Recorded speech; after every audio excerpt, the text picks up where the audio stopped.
Just a quick one, guys, before we get into today's video. We're currently doing £5 off all our Rangers t-shirts. We also have brand new designs, so do browse the collection by going down into the link in the description or going to rfcclothing.com. Anyway, let's get into today's video. And hello everybody, welcome back to the channel, guys. I hope you're all well. Before we do get into today's video, as always, please do smash that like button and subscribe to the channel for daily Rangers content.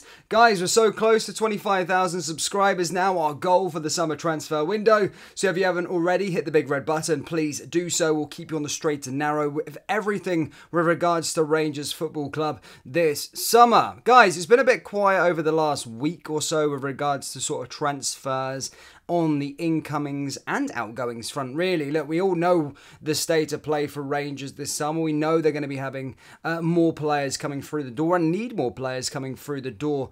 And especially, we need quality coming in. Look, over the last couple of weeks or so, we have started to see a host of names being linked to the football club. And things are, well, Rangers as a club and Michael Beale and all the rest of them are negotiating with the clubs as we speak to try and get more over the line. We've already spoke of Jose Cifuentes and kept you up to date with regards to that situation. Still no move on that front just yet. We spoke about Jonathan Panzu, that Rangers do want to get him and are in negotiations to try and land him. However, that one could take a bit of time to get over the line. We've also talked about Cyril Desses, that Italian outlet. Calcio Mercato are basically not telling the truth with regards to the player not being interested to move to Rangers. So there is things being done in the background. Today, guys, we've got some news with regards to Josh Maja. Josh Maja, of course, been well documented that Rangers have been interested in the player.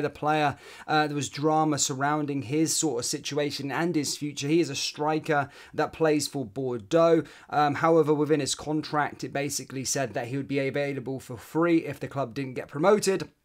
The club didn't get promoted, so basically is available for free, but it was a controversial French football decision, so the club were going to appeal it, and then basically the whole thing was going to be prolonged and all of the rest of it. However, guys, today there is a bit of big news, and I'm just here to tell you that Rangers are still very, very, very much interested in the player. 17 goals in 40 appearances across all competitions last season. A striker that is that's highly regarded throughout Europe. But some big news though. If Rangers do want to land him, they do need to act quickly, as he is attracting a lot of attention from Spain's Real Valladolid and also Anderlecht in Belgium, along with Premier League side Fulham. All of them are looking at trying to potentially land him on a free transfer. It does say that Rangers are still heavily interested and are trying to maybe pursue a deal for him. However, there is nothing more on that than this front. But the big news, of course, is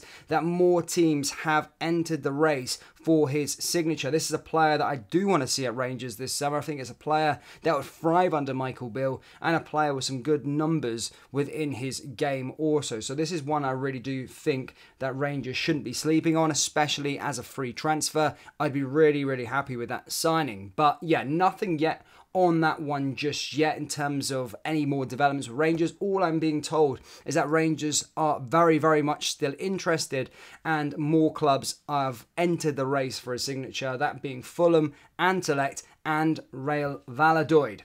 But that's all I've got for you with regards to transfer news. It's been very quiet, nothing on that front, but hopefully now the internationals are out of the way, hopefully we start to see some more players come through the doors at Ibrox with the blue jersey. I think we still need, actually, weirdly enough, I still think we need about 8 or 9 different signings. So hopefully we can get a move on.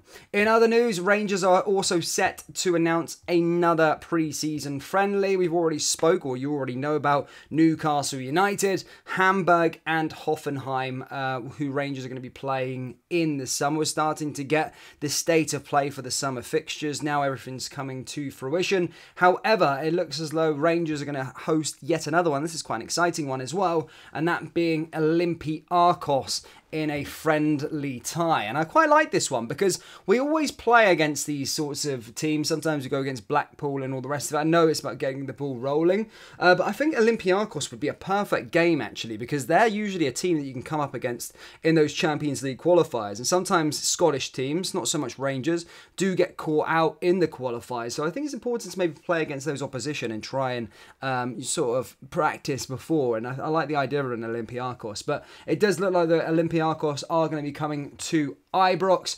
So that would then mean it'll be Newcastle first for Alan McGregor's testimonial on July 18th.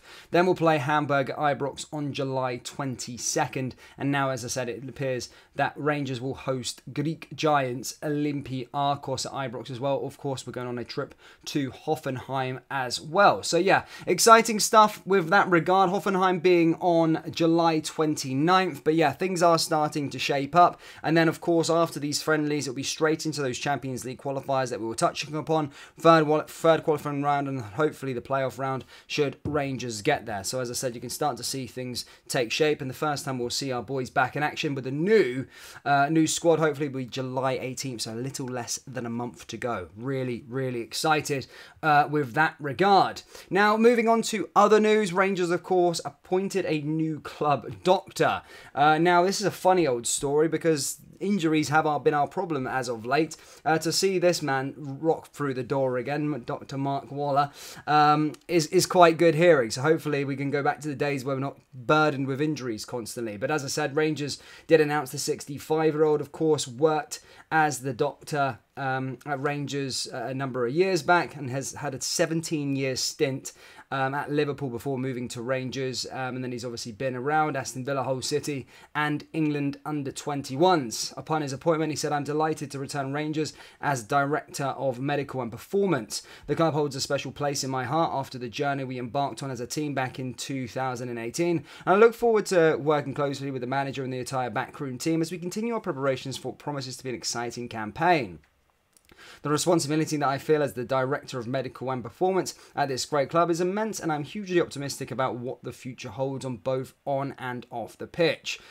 So yeah, hopefully he can sort out Rangers' injury problems, because last season they were absolutely honking, honestly.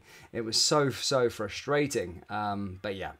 Moving on to the last bits and pieces, guys. Ridvan Yilmaz has responded about him being linked away with Rangers transfer exit. Again, I don't know why his name constantly comes up, but he's always linked with Turkish clubs, and basically says, "At the moment, I don't have any plans to return to Turkey." He also spoke about the former manager Van Bronckhorst and basically said something quite interesting. "We were more like friends with him, Van Bronckhorst. He used to joke with us." And then basically said Michael Beale, who is currently the coach of the team, is a bit more serious. Okay, interesting. That probably tell why our players were so unfit in pre-season, because they were just playing games with the former manager. I was wondering how you can go from a Europa League, missing out on the Europa League trophy by penalties, to turning up and looking like a complete opposite. So that probably goes to show why Giovanni Van Bronckhorst is no longer here. He's probably such a nice guy, but we need a manager sort of that is a bit more serious with regards to results and to regards to our players. But Rangers fans, that's all I've got for you today. There's nothing really. It's been a bit quiet this last couple of weeks. Just a few bits of updates here and there. But hopefully things are starting to pick up over the next couple of weeks and as we get into the sort of pre-season friendlies. But yeah, that's all I've got. Do let me know your thoughts on Josh Maja. Do you want the club to sign him this summer? Yes or no? Let me know down there in the comment section below. That brings us to the end of today's video. As always, please do smash that like button and subscribe to the channel for daily Rangers content. Remember, we do have Rangers t-shirts available on our website, so do browse the collection by going down into the link in the description or going to rscclothing.com. Thank you, and I'll see you all next time. Take care. Peace.